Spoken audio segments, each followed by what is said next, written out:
Hello everyone and once again welcome back to Umar Taskeer YouTube channel. Myself Umar Taskeer. Guys, digital marketing strategies for different business की series के आज के इस particular video में हम लोग देखने वाले हैं किस तरीके से हम लोग एक रियल एस्टेट बिजनेस को डिजिटली प्रमोट कर सकते हैं, या फिर हम लोग इसको इस तरीके से समझ सकते हैं किस टाइप से एक हम रियल एस्टेट प्रोजेक्ट को डिजिटली प्रमोट कर सकते हैं और उस प्रोजेक्ट के लिए हम लोग लीड्स जो है उनको जनरेट कर सकते हैं। गाइस, बहुत इंपॉर्टेंट वीडियो है। एक एक चीज जो इस वीडियो के अंदर है वो इंपॉर्टेंट है और ये वो सारे एक्सपीरियंसेस हैं जो मैं करता हूं, ये सारी मेरी ही स्ट्रैटेजीज हैं। तो प्लीज इस वीडियो को जब तक आप पूरा नहीं देखेंगे आपको समझ में नहीं आएगा, क्योंकि हर एक पॉइंट बहुत ही ज्यादा इंपॉर्टेंट है। तो जो टॉपिक है वो आपने समझ लिया कि हम लोग समझने वाले हैं लीड जनरेशन को, कि किस तरीके से एक डिजिटल मार्केटिंग स्ट्रैटेजी डिवाइस करेंगे किसी रियल एस्टेट प्रोजेक्ट के लिए, ताकि हम बेहतर तरीकों से लीड जो है जनरेट कर सकें और जो अपने फ्लैट्स वगैरह है अपने क्लाइंट के उनको हम लोग सेल कर सकें। अब गाइस, जब हम लोग रियल एस्टेट बिजनेस की बात करते हैं तो ये बिजनेस जनरली दो तरीकों से होता है, ठीक है। या तो देखो, बिल्डर्स जो हैं वो अपने प्रोजेक्ट को प्रमोट करेंगे, बिल्डर साइड, बिल्डर्स भी एड्स रन कर सकते हैं, बिल्डर्स भी डिजिटल मार्केटिंग कर सकते हैं। बट यहां पर मैं इनकी बात नहीं कर रहा हूं, क्योंकि ज्यादातर केसेस में आपको जो क्लाइंट्स मिलेंगे वो डायरेक्टली बिल्डर्स नहीं मिलेंगे। बहुत सारे ऐसे रियल एस्टेट एजेंट्स या रियल एस्टेट ब्रोकर फर्म्स जो हैं, चैनल पार्टनर्स जो हैं, वो आपको एज क्लाइंट मिलेंगे जिनके आपको प्रोजेक्ट्स के अराउंड लीड जनरेशन करना होगा। तो एक एक ब्रोकर फर्म बहुत सारे प्रोजेक्ट्स के ऊपर काम करती है। जैसे लेट्स से कोई एक ब्रोकर फर्म है एबीसी, एक कोई ब्रोकर फर्म है और वो बहुत सारे प्रोजेक्ट्स के ऊपर काम कर रही है रियल एस्टेट के। प्रोजेक्ट 1 है, ये 2 है, ये 3 है, ठीक है। तो ये प्रोजेक्ट हो सकता है किसी दूसरे बिल्डर का हो, ये प्रोजेक्ट हो सकता है किसी दूसरे बिल्डर का हो। तो इनका जो पर्पस होता है, काम होता है, वो यही होता है कि प्रोजेक्ट वाइज वो लीड जनरेट करते हैं और फिर उन लीड्स को इस प्रोजेक्ट के ऊपर, साइट के ऊपर वो विजिट कराते हैं और फिर वहां से वो क्लोजर्स करते हैं। ये ब्रोकर फर्म्स होती है और उसके बाद ये जो कमीशन है ये बिल्डर से लेते हैं। बिल्डर्स बहुत ज्यादा ना डिजिटल मार्केटिंग पे ध्यान नहीं देते हैं। अब इसका रीजन भी आप समझ लो। बिल्डर्स अगर बहुत ज्यादा डिजिटल मार्केटिंग करेंगे ना तो प्रोजेक्ट की हाइप बन जाएगी। अगर प्रोजेक्ट की हाइप बन जाएगी तो उसका जो बेनिफिट है ना, अल्टीमेटली वो किसको होगा? ब्रोकर फर्म को होगा या जो एजेंट्स होते हैं उनको होगा। तो जनरली आपको बिल्डर्स जो है वो डिजिटल मार्केटिंग करते हुए नहीं दिखेंगे। कर सकते हैं, ऐसा नहीं कि वो कर नहीं सकते, बट जनरली अगर आप देखोगे तो आपको ब्रोकर फर्म्स जो हैं वो मिलेंगी जो डिजिटल मार्केटिंग करती हैं किसी भी प्रोजेक्ट के लिए, रियल एस्टेट प्रोजेक्ट के लिए। और उनका जो मेन पर्पस होता है वो यही होता है कि उनको लीड्स जनरेट करनी है, ज्यादा से ज्यादा क्वालिफाइड जो है वो लीड्स जनरेट कर रही है। बहुत सारे पॉइंट्स जो हैं अभी आपको समझ में आएंगे, बहुत सारी बारीकियां जो हैं वो आपको इस टाइप के बिजनेस नेचर में समझ में आएंगी। इसको आपको एक एक करके समझना है। यहां पर सबसे पहले यहां पर जो है ना, inbound is most important thing. अब इस बात को ऐसे समझो, जैसे मैं आपको ये पेन दिखाता हूं, कोई पेन है 100 रुपए का है, 200 रुपए का, 300 रुपए का, उसका एड मैं आपको दिखाता हूं। हो सकता है आपको अगर पेन अच्छा लग जाए तो आप कहो ठीक है मैं ले लेता हूं। ये शर्ट मैं आपको दिखाता हूं, अगर आपको शर्ट पसंद आ रही है तो आप 1000 रुपए, 1500 रुपए, 1200 रुपए की शर्ट जो है ना वो ले लोगे। आप ऐसा नहीं होगा कि घर में सोचोगे जाकर या आपको अपनी सेविंग्स देखनी पड़ेंगी, ऐसा नहीं है ना। बट जब हम फ्लैट की बात करते हैं, घर की बात करते हैं, तो ऐसा नहीं कि बंदा कोई देखेगा घर और सोचेगा हाँ घर अच्छा लग रहा है, चलो 60 लाख रुपए का घर खरीद लेते हैं, 1 करोड़ रुपए का घर खरीद लेते हैं, ऐसा नहीं। तो यहां पर ना इनबाउंड जो सर्चेज हैं या इनबाउंड जो अप्रोच है वो बहुत ज्यादा इंपॉर्टेंट हो जाता है। मतलब सामने से बंदा ना घर सर्च कर रहा हो, मकान ढूंढ रहा हो, फ्लैट ढूंढ रहा हो, पर्पस कोई भी हो, खुद के रहने के लिए हो सकता है, इन्वेस्टमेंट के पॉइंट ऑफ व्यू से हो सकता है, या हो सकता है वो कमर्शियल पर्पस से ढूंढ रहा हो, वो एक अलग चीज है। बट वो ढूंढ रहा हो, ठीक है, या ढूंढ रहा हो, या फिर वो इस स्टेज में हो जहां पर उसको जरूरत है। जैसे एक बंदा जो 2 लाख 2.5 लाख रुपए मंथली कमा रहा है, मैं एग्जांपल बता रहा हूं, और उसकी एज जो है ना 40 to 45 के अराउंड है, तो उसकी नेसेसिटी है, वो कहीं ना कहीं प्लानिंग करेगा घर की। तो हो सकता है वो 1-2 साल में या 2-4 सालों में प्लान करना शुरू कर दे, या हो सकता है वो सर्च भी कर रहा हो कभी कभी। तो ये आपकी टारगेट ऑडियंस हो सकती है और वो आपकी टारगेट ऑडियंस हो सकती है जो अभी सर्च कर रही, क्योंकि ऑलरेडी बहुत सारी सर्चेस हो रही हैं 2 BHK फ्लैट, इस टाइप के टर्म्स को लेकर 2, 3, 4 BHK फ्लैट्स इन जो उनकी सिटी होती है उससे अराउंड लोग सर्चेस करते हैं। लोग बहुत सारे जो पोर्टल्स हैं, रियल एस्टेट के पोर्टल्स हैं, उनके ऊपर जाकर वहां पर जो है सर्चेस करते हैं। तो आपको इन लोगों को कैटर करना है, आप लोगों को इन लोगों को टारगेट करना है। इनबाउंड जो अप्रोच है उस पे आपको फोकस रखना है, राइट। तो जो लोग सर्च कर रहे हैं, एक्टिवली सर्च कर रहे हैं, उनको अगर आप पकड़ के अपना ऐड दिखाओगे ना, या उनकी सर्चेस पे अपना ऐड दिखाओगे, तो वहां से आपको रिजल्ट्स आने के चांसेस भी ज्यादा हैं और अच्छे और क्वालिफाइड रिजल्ट्स आने के भी चांसेस ज्यादा है। मतलब बात जो है इशारों में आप समझ गए होंगे कि मैं बात कर रहा हूं यहां पर गूगल एड्स की। वहीं पर अगर हम फेसबुक एड्स रन करना चाहते हैं तो एक बात तो आप ध्यान रखो, फेसबुक एड्स आप रीमार्केटिंग के लिए तो रन करोगे ही करोगे, उसमें तो कोई दो राय है नहीं, रीमार्केटिंग के लिए आप फेसबुक एड्स रन करोगे। लेकिन अगर आप इस टाइप की ऑडियंस को टारगेट कर पाते हो, आप समझ पाते हो कि जिन लोगों को फ्लैट लेना है, घर लेना है, उनकी कैरेक्टरिस्टिक्स क्या है, उनकी डेमोग्राफिक्स क्या है, वो किस टाइप के इंटरेस्ट रखते हैं, तो उन सब चीजों को अगर आप पकड़ पा रहे हो, ठीक है, तो उस टाइप से आप फिर एक ऑडियंस को आप टारगेट करके जो आप अपने एड्स हैं वो दिखा सकते हैं फेसबुक के ऊपर। बट यहां पर ना फिर आपको कुछ लीड मैग्नेट वगैरह जो है वो प्लान करने पड़ेंगे ताकि आपको क्वालिफाइड लीड्स वहां से मिले। तो बात समझ में आ रही है कि रियल एस्टेट का बिजनेस किस तरीके से होता है। अगर मैं डिजिटल मार्केटिंग की बात करूं तो बिल्डर्स जनरली अवॉइड करते हैं और ब्रोकर फर्म्स आपको मिलेंगी जो मल्टीपल प्रोजेक्ट्स के ऊपर काम कर रही होंगे, उनके लिए आपको लीड जनरेट करनी है। मैं दोनों ही चीजों को लेकर चल रहा हूं। मैं ये भी मान रहा हूं कि अगर आप एक ब्रोकर फर्म हो तब भी आपको बहुत ज्यादा फायदा मिलेगा यहां से, और अगर आप एक एजेंसी हो या आप एक कोई फ्रीलांसर हो जो एड्स रन करता है और आप ब्रोकर फर्म को टारगेट करना चाहते हो, तो इन सब चीजों का आपको ध्यान रखना है। जो समस्याएं आएंगी, जो मुझे भी समस्याएं आई और कैसे हमने उनके साथ over the period of time deal किया, वो भी मैं आपको बताने वाला हूं। एक तो आपको लीड कॉस्ट थोड़ी सी हाई मिलेगी यहां पर, क्योंकि कंपटीशन बहुत हाई होता है। जैसे ही एक प्रोजेक्ट को हाइप मिलती है ना, जैसे ही एक प्रोजेक्ट थोड़ा भी पॉपुलर होता है ना, बहुत सारे जो ब्रोकर्स है ना उसके ऊपर एड्स रन करना शुरू कर देते हैं। तो ऐसे में कंपटीशन काफी हाई हो जाता है। तो यहां पर एक अच्छे प्रोजेक्ट की आपको, अगर मैं गूगल एड्स के पॉइंट ऑफ व्यू से बात करूं, तो 50-60 रुपए की भी क्लिक आपको देखने को मिल सकती है सीपीसी, या कभी कभी इससे ज्यादा भी आपको मिल सकती है। मैं एवरेज रख रहा हूं, मतलब ऐसा नहीं कि हर बार यही रहेगी, ठीक है। कई बार आपको जो है वो सस्ती क्लिक्स भी मिलती हैं। फेक क्लिक्स का भी बहुत सारा इशू रहता है यहां पर, क्योंकि कॉम्पिटिटर्स वगैरह भी कई बार इनवैलिड क्लिक्स मार देते हैं, और कॉम्पिटिशन जैसे मैंने आपको बताया वो भी रहता है। तो ये मेन कुछ चीजें हैं जो प्रॉब्लम के तौर पर हैं। अब आ जाते हैं मेन स्ट्रैटेजी के ऊपर कि किन किन चीजों का आपको ध्यान रखना है। देखो, सबसे पहला पॉइंट जो है, you need project wise landing pages. Make sure all the elements of landing pages are intended towards lead generation। मतलब मैंने बहुत सारे लोगों को देखा है कि वो गलती क्या करते हैं, वो एक रियल एस्टेट की वेबसाइट बनाते हैं, बट वो रियल एस्टेट की वेबसाइट लीड कैप्चर करने के लिए नहीं होती, बल्कि वो एक इंफॉर्मेशन देने के लिए होती है। सब कुछ लिख देंगे उसके ऊपर, प्रोजेक्ट की डिटेल, प्राइस की डिटेल, रेरा नंबर, और भी बहुत सारी चीजें जो भी उनको अपना लाइक फ्लोर प्लान अगर अपलोड करना है वो भी अपलोड कर दिया, वहीं पर प्राइस डिटेल है वो भी अपलोड कर दी। तो जब सारी चीजें आप अपलोड कर दोगे तो सामने वाला जो प्रोस्पेक्ट है जो आपकी वेबसाइट के ऊपर आएगा, वो लीड किस लिए सबमिट करेगा। तो आपको इस बात को ध्यान रखना है कि आपको ऐसी स्ट्रैटेजी बनानी कि आप लीड जो है वो कैप्चर कर पाए। आप देखिए कि अगर बंदा ब्रोशर डाउनलोड करने जा रहा है ना, तो ब्रोशर डाउनलोड करने से पहले वहां पर एक फॉर्म ओपन हो और वो उस फॉर्म को फिल करे, क्योंकि अगर आपके पास लीड नहीं आएंगी तो कुछ नहीं। आप देखोगे ना, अगर आपने इस टाइप की इंफॉर्मेटिव वेबसाइट बना दी, बल्कि वेबसाइट तो बनानी ही नहीं है, बनाना है हमें लैंडिंग पेज, सिंगल पेज बनाना है आपको, और उसमें जो मेन चीज होती है, जैसे रियल एस्टेट में जनरली प्रोजेक्ट हो गया, प्रोजेक्ट की डिटेल्स हो गई, उसकी लोकेशन हो गई, उसकी एमिनिटीज हो गई, उसका जो फ्लोर प्लान वगैरह, इससे रिलेटेड कुछ बेसिक सी आप इंफॉर्मेशन दे देते हो, और उसके बाद उस लैंडिंग पेज से आप लीड्स को जो है वो कैप्चर करते हो। तो जनरली अगर आपने डाउनलोड ब्रोशर का बटन दिया हुआ है तो वहां पर ऐसा नहीं है कि आप सिंपल उसको बटन दे रहे हो, वो ब्रोशर को डाउनलोड कर ले रहा है। भाई साहब, अगर वो ब्रोशर को डाउनलोड कर लेगा तो उसको तो प्रोजेक्ट के बारे में सारी इंफॉर्मेशन मिल गई।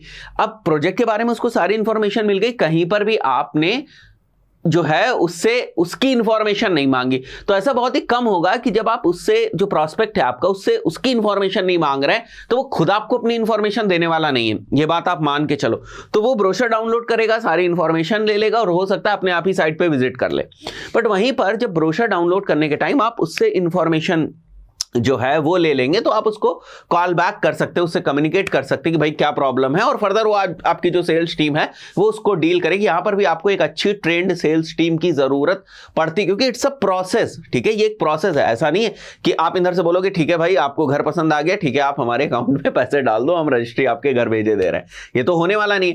होने वाला क्या है, ये कंप्लीट प्रोसेस है ना, उनसे टाइम लेना पड़ेगा, फिर उनको साइट विजिट करानी पड़ेगी, फिर टोकन अमाउंट होगा, और उसके बाद बहुत सारी प्रोसेस होती हैं। फाइन, तो उस चीज के लिए भी आपको आपकी जो सेल्स टीम है ना वो परफेक्ट रखनी पड़ेगी, क्योंकि ultimately as a digital marketer आप ये कह तो सकते हो कि ठीक है भाई, हमने आपको क्वालिफाइड लीड्स जनरेट करके दे दी, वो बात तो ठीक है, बट बिजनेस नहीं आएगा तो कोई भी क्लाइंट आपके साथ ज्यादा लंबे समय तक रुकने वाला नहीं।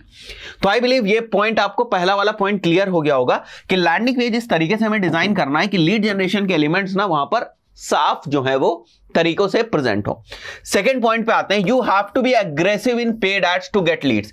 देखो इस बात को समझो, अगर प्रोजेक्ट बहुत बड़ा नहीं है, प्रोजेक्ट बहुत बड़े का मतलब कि मैं ये बात मान के चल रहा हूं कि अगर एक प्रोजेक्ट में लेट से 300-400 फ्लैट्स नहीं है और किसी बहुत ही पॉपुलर बिल्डर का प्रोजेक्ट नहीं है, तो कई बार ऐसा होता है कि कुछ ही टाइम में, मतलब 1-2 साल के अंदर, ठीक है, 1-1.5-2 साल के अंदर ही ना सारे फ्लैट्स बुक हो जाते हैं और उसके बाद रीसेल उसके अंदर चालू हो जाती है। तो ऐसे में ना आपको सही टाइम आइडेंटिफाई करके ना पेड एड शूट करने होते हैं।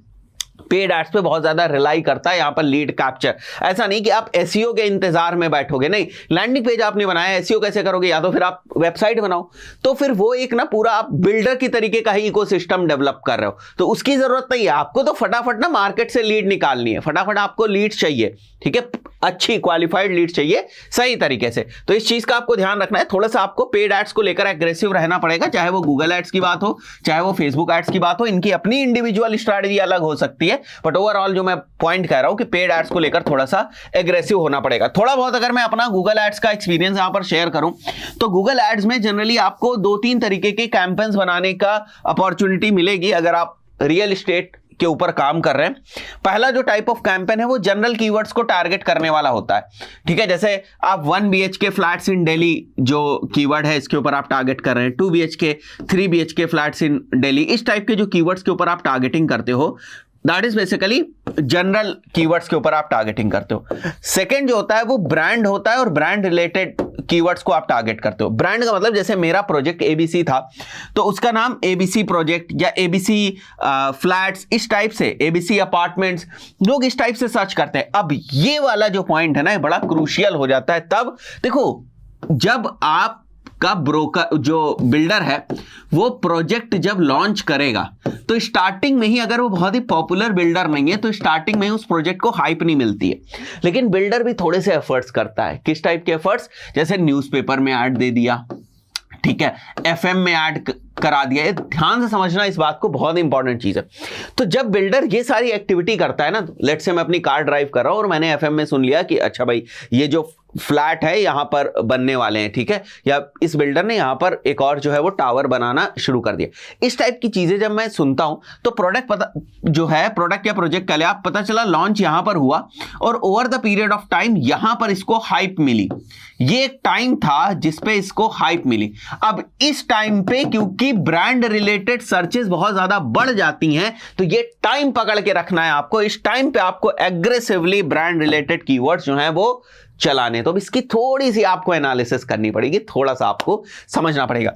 तो इस पॉइंट पे जब प्रोडक्ट थोड़ा सा या प्रोजेक्ट थोड़ा सा आपका पॉपुलर हो जाता है ना, उस वक्त लोग उसके नाम से उसको सर्च करना शुरू कर देते हैं। तो जब नाम से उसको सर्च करेंगे तो बड़ा आसान होगा, नाम वाले कीवर्ड वाला जो आपका कैंपेन है गूगल एड्स के ऊपर, उसके एड्स के इंप्रेशंस होंगे और वहां से लोगों को आप अपने वेबसाइट के ऊपर ला सकते हैं और वहां से आप लीड्स को जो है वो कैप्चर कर सकते हैं। पॉइंट समझ में आ रहा है? उसके अलावा अगर आप ये चाहें तो इसके ऊपर जनरल जो आपके कीवर्ड्स होते हैं इनके ऊपर भी आप काम कर सकते हैं, बट इससे ज्यादा ना पावरफुल लीड्स आपको यहां से मिलेंगे, क्योंकि इससे ज्यादा आप ये मान के चलो कि हाई इंटेंट की क्वालिटी लीड्स आपको मिल ही नहीं सकती। इससे ज्यादा अच्छी लीड्स की क्वालिटी हो ही नहीं सकती जो डायरेक्ट प्रोजेक्ट को सर्च करा। यही रीजन है कि बहुत सारे जो ब्रोकर्स हैं वो आप देखते हो इसी टाइप से कॉम्पीट करते हैं आपस में। जब आप गूगल के ऊपर जाओगे और आप इस चीज को देखोगे कि एक जो ब्रांड है, ठीक है, एक जो प्रोजेक्ट है, उसके नाम के ऊपर ना कितने एडवर्टाइजर्स जो है अपना एड चला रहे हैं, तो आपको समझ में आएगा कि यहां पर कंपटीशन कितना ज्यादा होता है। अब यहां पर जो आपकी गूगल एड्स की स्किल्स हैं वो काम आती है कि आपको कितना बेहतर तरीके से गूगल एड्स चलाना था। इसके ऊपर मैंने पूरा 100 से ज्यादा वीडियोस के ट्यूटोरियल बना रखे हैं, तो ये तो कह ही नहीं सकते आप कि सर हमको गूगल एड्स नहीं आता है। आराम से उसमें सीखिए, बहुत सारी चीजें हैं उसमें।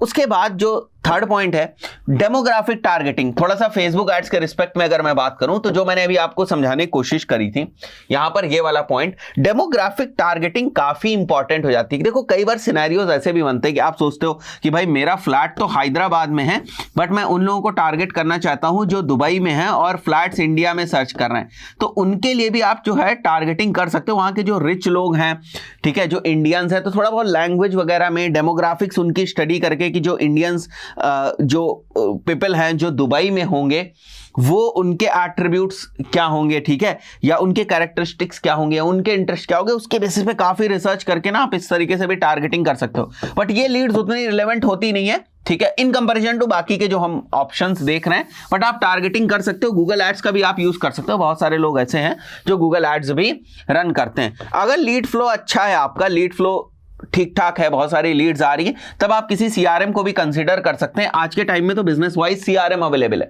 मतलब अगर आपका पैकर्स एंड मूवर्स का बिजनेस है तो उससे रिलेटेड भाई मार्केट में सीआरएम है।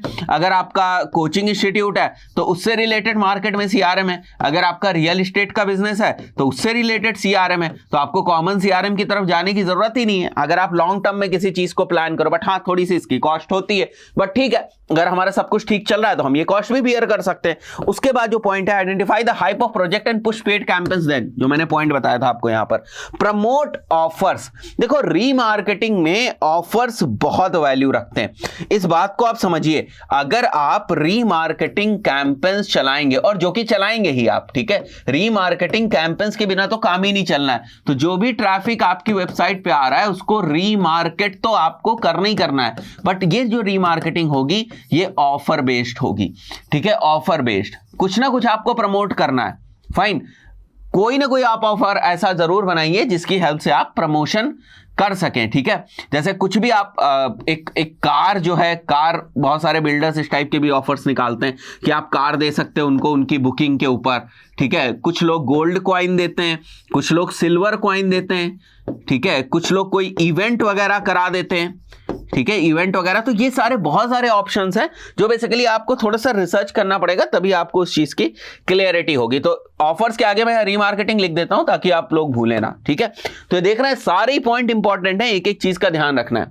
उसके बाद for Facebook ads, creative and targeting is very important. देखो क्रिएटिव इसलिए भी इंपॉर्टेंट हो जाता है, आपने क्रिएटिव बनाया और वहां पर केवल आपने जो है फ्लैट बना के दिखा दिया और दिखा दिया आपने 1.2 करोड़ का ये फ्लैट है, ऐसे काम नहीं चलने वाला।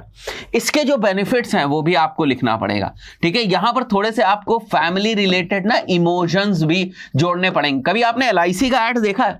एलआईसी के ऐड में क्या होता है, वो सीधे सीधे तो एलआईसी नहीं बेचते हैं ना भाई। एक घर या एक जो मकान होता है, ठीक है, एक घर होता है, एक फ्लैट होता है, वो किसी भी मिडिल क्लास पर्सन के लिए, किसी भी पर्सन के लिए इमोशनली भी काफी वैल्यू रखता है। तो वो चीजें आपकी कॉपी में होनी चाहिए कि उस घर में किस टाइप से आपकी फैमिली रहेगी। तो वो भी एक दो लाइन या एक दो चीजें जो है ना आप उससे रिलेटेड भी डाल सकते हैं वहां पर। मैं केवल क्रिएटिव के एग्जाम्पल के पॉइंट ऑफ व्यू से आपको बता रहा हूं। तो क्रिएटिव वाली ये बात हो गई। प्रमोट, कुछ चीजें आप ऐसे प्रमोट कर सकते हैं जैसे site visit, schedule your site visit now, ठीक है। शेड्यूल, जैसे लोग क्या करते हैं, call now, call to action को प्रमोट करते हैं, कॉल टू एक्शन बटन को या कॉल टू एक्शन टेक्स्ट को। आप एक नया निकाल दो, schedule your free site visit, आप ये कर सकते हो, ठीक है। मतलब आप खुद से अपनी पिकअप भेज दो, खुद से अपनी कार भेज दो, बट वो थोड़ा सा जब बात आगे बढ़ जाएगी उसके बाद ऐसा होता है कि बहुत सारी कंपनीज ना फ्री साइट विजिट प्रमोट करती हैं, ठीक है, और उनको कैब वगैरह प्रोवाइड कर देती कि आप आइए आराम से हमारी साइट के ऊपर। साइट इज बेसिकली कि आप जहां पर हमारा प्रोजेक्ट है आइए, फ्लैट्स देखिए, जो हमारे जो एक जनरल फ्लैट वो बना के रखते हैं, डमी फ्लैट बना कर रखते हैं, ठीक है, केवल दिखाने के पॉइंट ऑफ व्यू से, वो आप देखिए किस टाइप से फ्लैट रहेगा। एक फिनिश्ड फ्लैट होता है ना हर उसमें, तो वो आप देखिए। ये सारी चीजें बहुत ही ज्यादा इंपॉर्टेंट है, ठीक है। Prepare lead magnets for getting qualified leads, तो जो मैंने यहां पर बताया था आपको कि लीड मैग्नेट्स की आपको जरूरत पड़ेगी फेसबुक के ऊपर क्वालिफाइड लीड्स के लिए। उसके बाद गूगल एड्स में भी बहुत सारी टेक्निकलिटीज हैं, जहां पर जैसे रेंट जैसे जो कीवर्ड हैं, रेंट है, फ्री है, ठीक है। अगर आपका प्रोजेक्ट अभी रेडी टू मूव इन नहीं है तो फिर आपको रेडी टू मूव को निगेटिव करना पड़ेगा गूगल एड्स में, ठीक है। पोजीशन को बहुत ही हाईलाइट करके, जो पोजीशन डेट है आपकी उसको जो है बहुत ही ज्यादा हाईलाइट करके आपको अपने फेसबुक एड्स के क्रिएटिव में और गूगल एड्स में आपको मेंशन करना पड़ेगा। कई बार ऐसा होता है कि आपका प्रोजेक्ट बहुत महंगा होता है, लेट्स से आपका प्रोजेक्ट है 1.5 CR प्लस का, ठीक है, तो आपको ये चीज मेंशन करनी पड़ेगी ताकि वो लोग ना आपसे कनेक्ट करें या वो लोग ना लीड भर दें जिन लोगों का बजट 30 लाख 40 लाख के आसपास है ना। तो ये सारी छोटी छोटी चीजें हैं जो with regards to Google ads important हो जाती है। बट ओवरऑल अगर मैं स्ट्रैटेजी की बात करूं तो ये वो स्ट्रैटेजी है, ठीक है। यहां पर जो फेक क्लिक्स की प्रॉब्लम है, देखो अगर कोई बंदा जो है वो बैठा ही हुआ है कि भाई इस बंदे का ऐड दिखेगा और हम क्लिक मारेंगे, तो उसको तो अवॉइड कर पाना बहुत ही ज़्यादा मुश्किल होता है। बट ठीक है, अगर आप आईपी एक्सक्लूड कर सकते हो या फिर जो आपके फेक क्लिक को आइडेंटिफाई करने वाले टूल्स होते हैं अगर आप उनको अफोर्ड कर सकते हो, तो वो जो टूल्स होते हैं वो कुछ 25 30 40 50% तक, मतलब 50% आप मान लो, 50% तक जो फेक क्लिक्स होते हैं उनको थोड़ा सा रोक देते हैं। बाकी वो 100% तो नहीं रोक पाएंगे। और उसके बाद ना गूगल भी आज के टाइम में जो इनवैलिड क्लिक्स होते हैं उसको आइडेंटिफाई कर लेता है कुछ हद तक। तो आई बिलीव अभी आपको बहुत ज्यादा क्लियरिटी हो गई होगी रियल एस्टेट बिजनेस को लेकर कि इसको किस तरीके से हमें प्रमोट करना है। आशा करता हूं वीडियो आपको पसंद आया होगा। इस पर्टिकुलर वीडियो में इतना ही, मिलता है नेक्स्ट वीडियो में। Till then good bye.